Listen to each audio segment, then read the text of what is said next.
Hi, I'm Vicky from Ice Flower Crochet. You can find me on Facebook as Ice Flower Crochet and the same on Instagram, and I'm Ice Flower Vicky on Ravelry. And this is the, excuse me, I've got asthma, so if I keep coughing, you'll just have to forgive me. It's bad at the moment. So this is the last of the summer vlogs. Yes, I know it's October the 6th. This was actually filmed the weekend of September the 6th. And I have been meaning to get it up and edited for a month, but I've been so busy with work and other things since I got back, which I've also been videoing, that I'm behind. But it was such an interesting week in the end. I didn't go for 4 days. Watch the video and you'll see why. That I wanted to show you and share with you. So the main reason that I went was that it was the 50th anniversary of a group of foreign partners of Japanese, female foreign partners of Japanese that I belong to. It's a very important part of my life. I've been a member for 25 years now, and my dearest friends in the world are members. And so the main event was going to be a big dinner to celebrate the 50th anniversary, and we had the founder member come and give a speech, and then on the next day we had a big meeting about our future. How do we see ourselves going on into the next 50 years? So it was great. It wasn't all backwards looking, although the backwards nostalgia bit was very nice. And the main event of the evening, the theme was gold. So I made this top. I was actually crocheting it in the hospitality room, which is where we all meet and gather in downtimes. It's usually a room in the hotel that we rent extra. And it was just long enough. So this is the, it's for a whirl, a Shepshire's whirl pattern. I'll have to link it below. It's a paid pattern. It's nice. I'd like to do it again.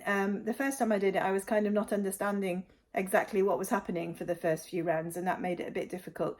But that was me. Once I saw what was happening, then it became easy. So basically you make a hexagon neckline, and then you work until you can fold it enough to make the sleeves, and you join, and then you work the 4 rows of the hexagon to a point as long as you want it. So the pattern is designed that you just crochet the yarn till it finishes, and so that you can use an entire whirl and see the colour change. But I used this metallic gold thread. It was a bit like wearing chainmail. It's not very comfortable, and it is variegated. You can see there's different colours of gold in it, and I really like it. I've got quite a lot left. At the moment I've got it folded not quite accurately, so you can't see, but there's a point. That's the proper neckline. So you get the point at the neckline, and then the third increase points becomes the sleeves. Excuse me, I'm going to cough again. Yeah, it was simple to follow once I understood it, and I have to say I'd like to do it again in a proper, better yarn, and make it a bit longer, because it's very attractive. Now I'm quite fat, so the pattern for me, I started the neckline on the smaller size, because I think that was plenty big enough. But when I got to the depth of the smaller size for the sleeve, it wasn't wide enough for my flabby arms. So I continued actually even a little bit past the bigger size. I wore it with a black camisole top underneath, and then I had a long black skirt and gold Converse shoes, and I felt comfortable, and I would definitely wear this again. I would wear it with black trousers or jeans or something at night to go out. So I'm really pleased with it. But what I realised, what I noticed as I was crocheting the neckline, if you had folded it the other way, like that, you could have a flat neckline instead of the point, you know, so instead of it being like the front one, instead of it being like that, if you folded it here instead, you'd get a flat neckline instead of a pointy one, and then you get points on the top of your sleeves, and then you could still close it under this in the same way, and then you'd end up with a straight bottom as you went round, so you could just go all the way around as wide as you liked. And also I thought you could increase it just under the bust line or something a little bit, but put a few increases in. So I think the pattern has inspired me to fiddle around and make something else, because it is comfortable and it's easy to wear. The yarn is not comfortable, as I said, because it's metallic, it's quite scratchy, but yeah, it was all right for an evening and I enjoyed wearing it, and it was a really, really nice evening. So that was a long ramble, but hey, I got crochet in the first 5 minutes. And so I think what I'll do now, after my coffee, is I'll put this up and then I'll edit the rest of the it's basically a series of clips and not particularly bloggy, so you know, I wasn't in a lot of the clips, but it's the story of my what ended up as a week in Tokyo, and I've actually got loads of stuff for a regular podcast, so I need to get on with that now. Hi, I'm at Chitose Airport. I'm going to Tokyo today. It's a beautiful, beautiful day. It's hot here, but also cool. So I'm not looking forward to going to the humidity of Tokyo. I suppose what I mean when I say hot and cool is it's hot, but it's dry. It's lovely. Look at the blue skies. It's the perfect September weather. Got my coffee, which I needed because I had 2 hours sleep last night. I don't have any bags except a backpack and this one, and so I'm travelling light. I sent my big suitcase on ahead, and I'm up on the observation deck because the trains in our area aren't always completely reliable, and I wasn't sure if I would you know, get a delayed train or a cancelled one, then I'd have to rush for a taxi. So I got here with an hour before I needed to check in, so now I've got 2 hours. That's okay, so I'm going to drink my coffee, and I'm hungry, so then I shall go and find some breakfast. I needed that. Yeah, and I'm going to just relax and enjoy the trip now and do a bit of crochet.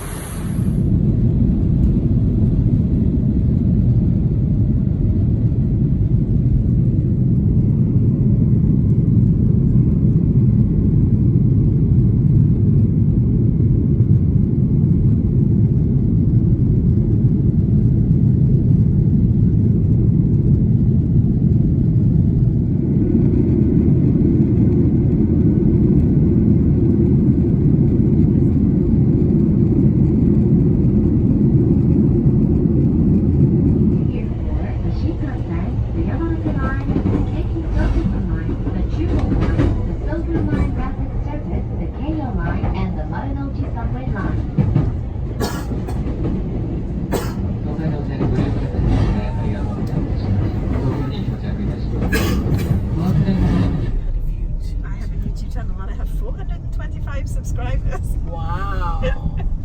It's supposed to be crochet. I shall crochet, but it's stuff. Not. It's now kind of everything I do, stuff. Anything I feel like doing. Yeah, so this is my Tokyo trip. But I shall. Tokyo.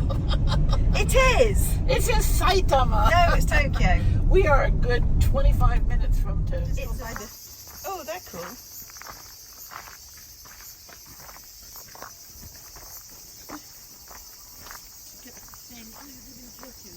All right, I'll agree that this isn't Tokyo. Go. Oh, okay. For yurt. Oh, so it's nice in the winter as well.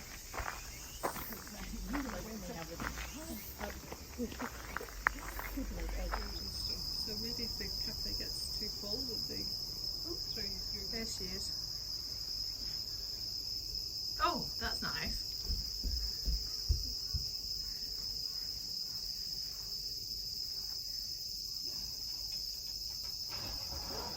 There you go, you just had the grand tour. Yeah, it was really cool. I do like the way it's lit. Hello, I'm in front of Tokyo Station. There it is, and it's got a nice open area. They've been rebuilding this for a long time, and it's done now. So last time I came, this area was all in white hoardings.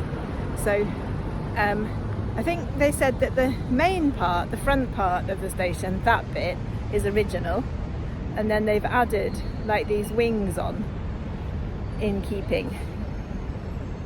And then of course, being Tokyo, we're surrounded by skyscrapers, and if you go down, ooh, that made you seasick, didn't it? If you go down there, you get to the Imperial Palace, and I've got an hour to wait before I meet my friends. So I think I'm going to walk down and have a look, because I need to get my miles in today as well. And amazingly, it's not that hot. It's about the same as Hokkaido. It's 26 degrees, about 72.3% humidity, which for Tokyo is lowish. It's cloudy, so it's not awfully hot. It is bright though, that's why I'm squinting. So yeah, it's really good. I'm really enjoying it. I've got only friends to meet. I've got no responsibilities today. We're going to go to the TeamLab Borderless lights exhibition this afternoon. That's going to be really exciting. Yeah, good, isn't it? I'm on holiday. So this is the Imperial Palace moat. People stare at you when you're videoing, even in Tokyo. So the moat walls were made by different clans of the samurai, and my son told me when we walked along here, you can see the seams where everybody did different patterns of arranging the blocks, and you can see there's a bit of a line there. So that's like done by one clan, and then that bit was done by another clan. Yeah, so if you go this way, you get into ancient. If you go this way, you get into modern. So this is one of the juxtapositions of Tokyo in particular, but Japan in general, that I like.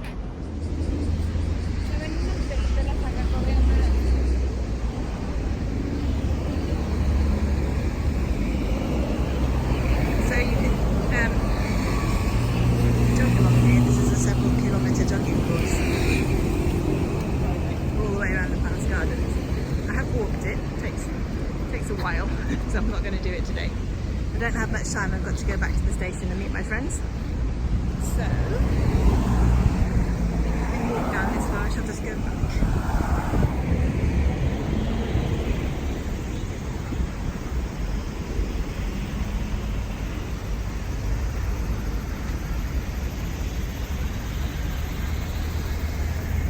It's a nice shopping street. Tokyo Station is just through that building, but this part is really green and nice. See? Up that way is good. Ooh, excuse all the spinning I'm doing. See? So I'm going to walk through the shops and have a look, and then get back to the station. Can you hear the cicadas? We don't have them we have a few in Hokkaido, not many. I haven't heard any this year. They're quiet today because it's cloudy.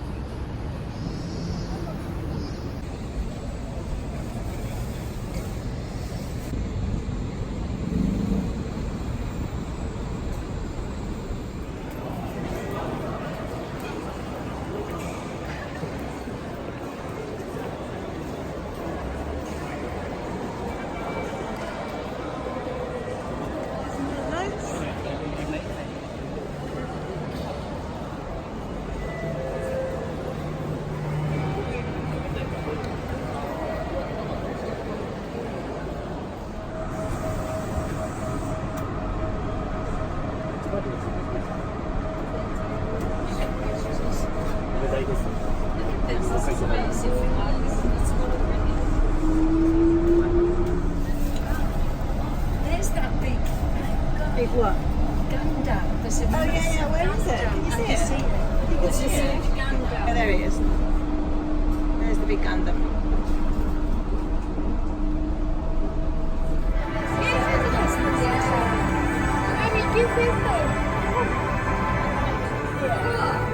Oh, it's a mirror!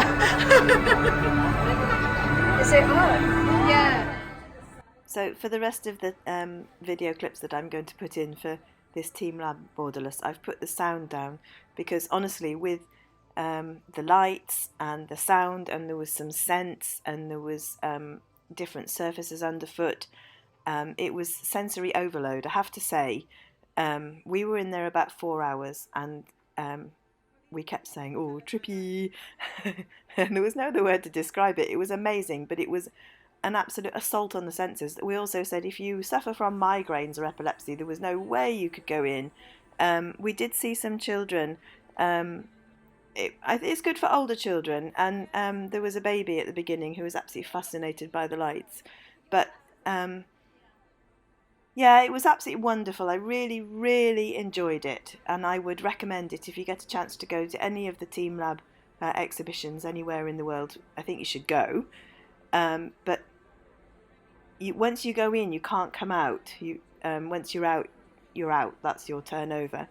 And I have to say, by the end of about 3 hours, I was absolutely overloaded and wanted out. I was a little bit seasick as well because things move a lot, but it was tremendous fun, and I would recommend it. This one that you're seeing now with was amazing. So there was 3 floors. There were doors hidden behind curtains, which were had these light projections on. This one, we went into what seemed like through a small doorway into a small room, and at this point we were these were metal poles that you could hold on to, and it was like a little miniature hill, a dome of soft fabric, like soft play stuff. And then as we kind of wandered around climbing up this hill in, as I said, what seemed like a small room, you became aware that there was a path, which you'll see here, that you began to see these white spots, and that drew you in. And then it opened up into what felt like a massive auditorium full of these thigh-high, I don't know, lily pads, for want of a better expression, that waved and moved as you went through them. They must have been spring-loaded. And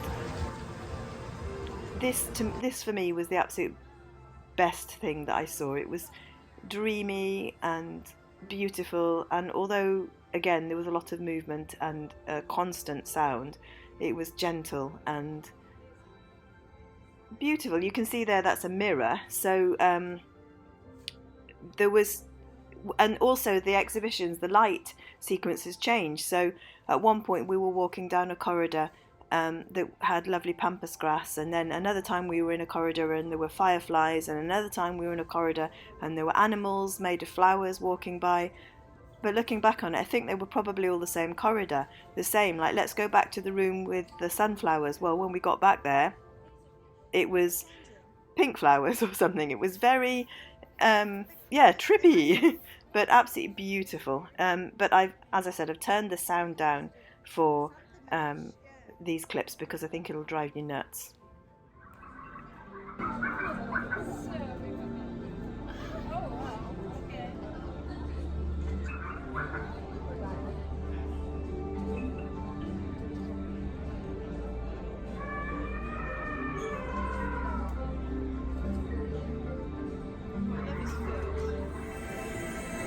This is the best cup of tea I've ever had in my life. It tastes delicious. It's in a beautiful glass bowl. And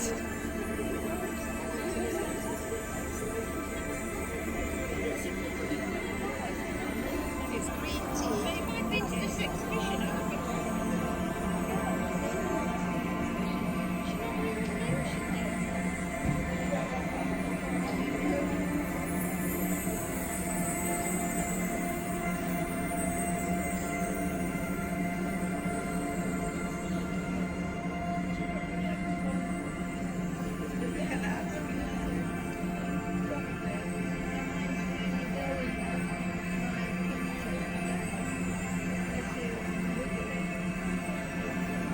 thing is, watch this, it knows where you put the cup. So here we are, I'm going to move it over here, see? And see that spot?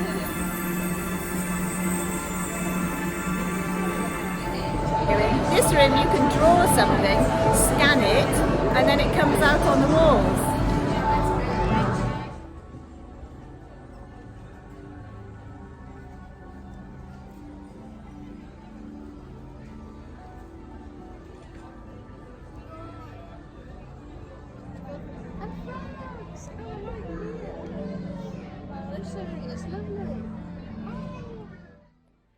So yes, as I said, it's an experience that I would heartily recommend. But I have to say, for me, I'm quite a sound. I get tired by sound quite easily, and yeah, particularly the noise was overwhelming. But I love these whales and the sea creatures swimming around, and just the fact that it was a multi-sensory experience. All 5 senses were engaged.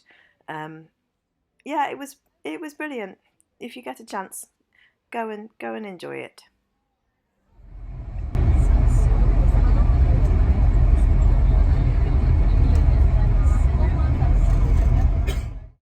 Friday night, Saturday and Sunday morning were our convention, and I don't really think I should put pictures up because there was lots of people there and I don't have permission particularly, but we had a really fun dinner on Friday night. Saturday I went to a wine tasting class.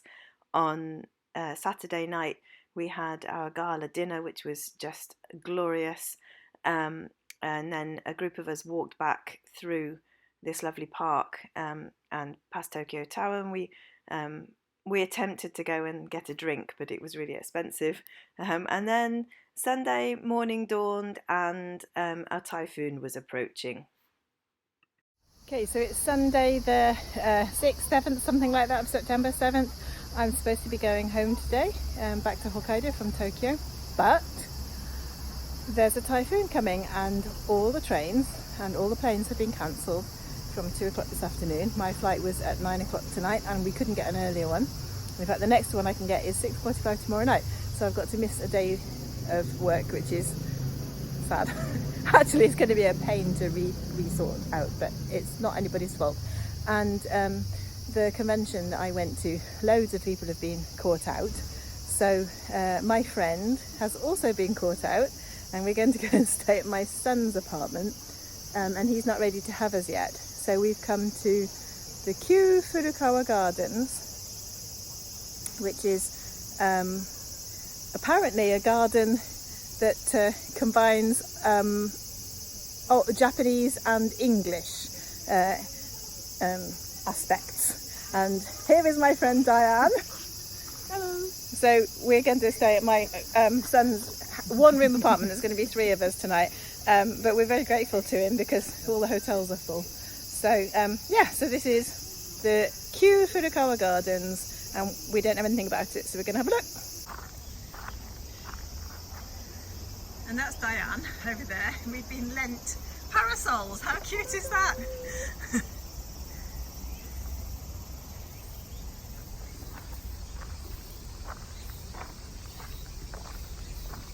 So we don't know anything about this place at all. Just that it was near, and we thought that we should get across Tokyo before all the trains stop, because it looks like it's going to be a direct hit. It was squally.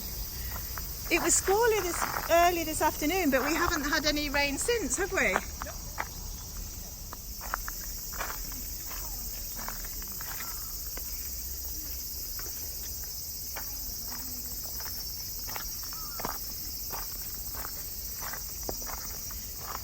This is lovely, isn't it? This is an oasis in the middle of one of the most thickly populated areas of Tokyo. Of the world. So we're getting absolutely shredded by mosquitoes, but it is beautiful. Oh dear. I suppose the water is still. We do not have those cicadas in Hokkaido. They sound like guinea pigs. that another one again? Yeah, they're later in the season ones. You don't hear them earlier in the summer. Yeah. It's late summer. Hokkaido cicadas come out in late June and early July because they have to get their breeding in before everything gets cold. We have different ones throughout the season. And these are late. Stepping stones, so here we go.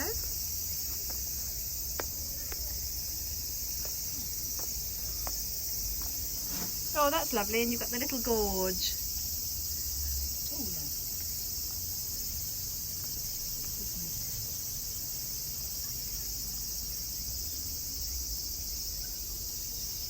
But apparently this garden is famous for its juxtaposition of Japanese elements of the garden and English elements, and the fact that it clashes. There's quite a strong divide between the two, but they sort of form a pleasant whole, I've heard is the thing. So here we now get into the big falling, you know, the trees of an English garden and the terrace.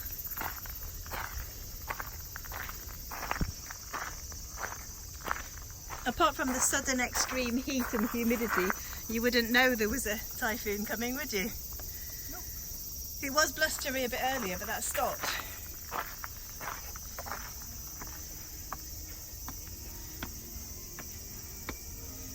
Oh, I think that's the end of the gardens.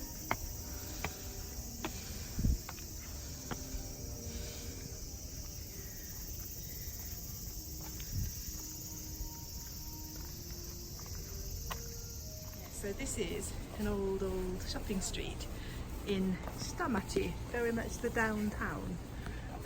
It's very narrow, as you can see. I mean, how many feet would you say this road is? And each shop is very specialised. Yes, that does look nice, doesn't it? Well, and this is interesting. This is a real estate. So it's not real estate, it's a funeral parlour. It's real estate.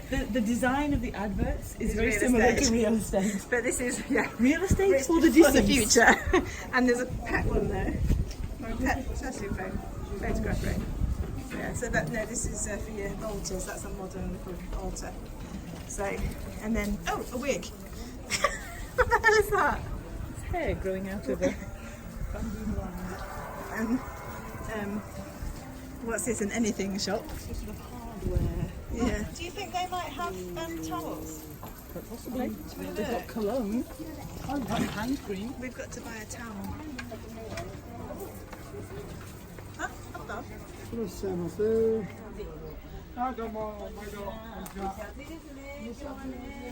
So they're saying, isn't it humid? Isn't it humid? And she's saying, she's worried about the typhoon coming. It's scary, isn't it? That's a handkerchief towel. How big are those? Quite like one that would go on my neck. That's just like a little. Just a it's a handkerchief. flannel. Well, I think they're 250. Yeah. Let's Do get you a yank dicky it colour. down off the thread? I don't. That That's bright like green, yeah. Oh no, it's over a hook. Can you do it? Jump. I can because I'm tall. Bloop. Oh, well done. Goldfish. They're beautifully coloured goldfish, aren't they? Really strong. And next to the green as well. In that last garden, we got bitten to shreds. There were mosquitoes everywhere, and we're very, very, very hot because the typhoon is coming. The humidity has skyrocketed. So what was it? 33 feels like 39. Did it say? Anyway, this is a nice bit of. I mean, it doesn't make it cool, but it feels cool. A little tiny tank on the street. A cistern with goldfish, isn't it lovely? And the greens. Yeah.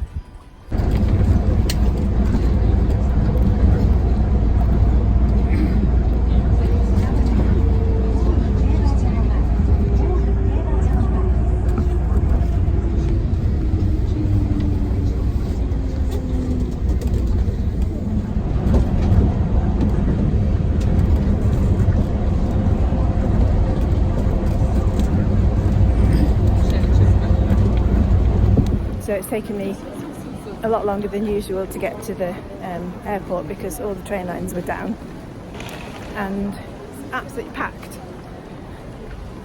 See, so we're in the middle of of a bit of a lightning storm. Did that come up on? Yes, I think that got videoed. And there's not a lot of thunder yet, is there? It must be quite far away. There's rumbles. Ooh. But it's time to get home and lock the doors and stay inside. Oh, it's really flashing. I'm getting it all. And the crickets. Oh, it's over there.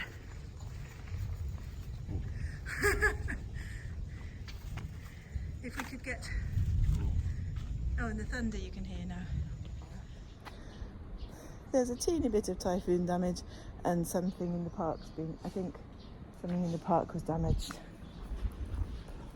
There wasn't a lot here, but it was a while now. Oh, I say there wasn't a lot. That tree's gone over.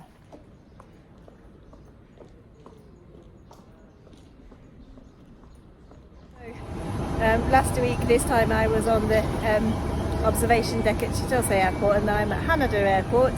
It wasn't too hot this morning, but it's hot now. It's getting very steamy. You see Tokyo Bay over there. So I've got about another hour before I get back on the plane. I'll get back just in time for work. Luckily, my husband... Woo, that's loud! Anyway, my husband's got the day off, so he's going to come to pick me up at the airport. So this whole thing has been a sort of catalogue of bad and good luck, because the typhoon delayed us on the Sunday night. Then Monday night, my son got sick, but I was able to re-cancel my ticket and still within the getting sorted out from the typhoon time, so I didn't pay any money. Then the antibiotics started to work, so I felt that that was okay to leave him. We got the last seat on this flight this morning. My husband's got the day off to pick me up. I don't know, it's all just worked out very well. But I'm exhausted now. I've been away a week and I was expecting to be away 4 days. So yeah, I'm going back into the airport and I'm going to go through security, and then I'm going to sit down and have a rest because I am shattered.